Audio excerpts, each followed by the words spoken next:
But everything does start with the Evander Kane question, Frank. And am I insane for thinking that it's crazy they don't have an answer to this yet? Like, it's February 26th. We should have a pretty clear timeline on whether or not he's back, no? Yeah, I think you are crazy a little bit in that sense because it's fluid. He's already begun skating. And look, I think when you boil it down, it all comes down to the individual. It's a doctor and medical decision, yes, to be cleared. But what happens if 1 month from now, let's just operate under the hypothetical that Evander Kane, they get a ruling on March 1st that says, yeah, you know what, his timeline's probably 5 weeks, okay? Which is like right on the edge of the playoffs. And they go out and spend the money. And then 1 month from now, on March 27th, Evander Kane wakes up and he says, you know what? I feel like $5 million today, and I'm going to play. I want to play. I'm ready to play. What do?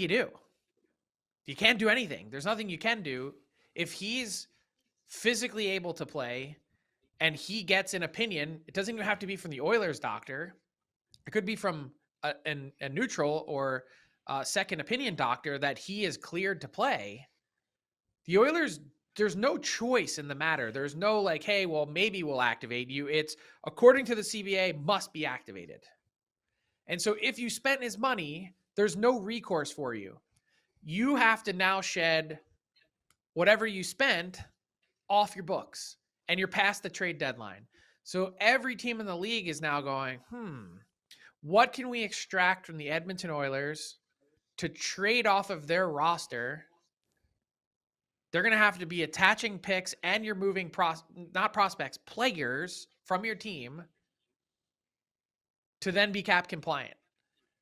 So as I walk you through the hypothetical, it's not even if you get an answer from doctors on March 1st, which is what Stan Bowman said is kind of a target date that they'd like to hear one.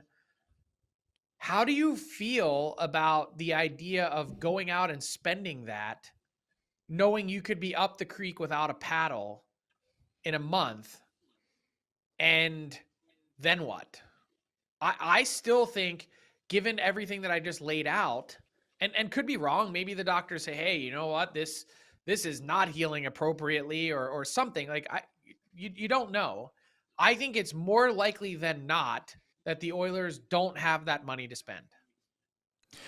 But okay, but then how come, and people are pointing it out in the chat, like Kucherov and Stone were ready for game one of the playoffs because they presumably played ball. Like, you're telling me Mark Stone truly wasn't ready until right at that moment for puck drop in game one? Like, is the conversation not with a doctor about what's his recovery? Is it not more with Evander Kane going, are you going to play ball or no?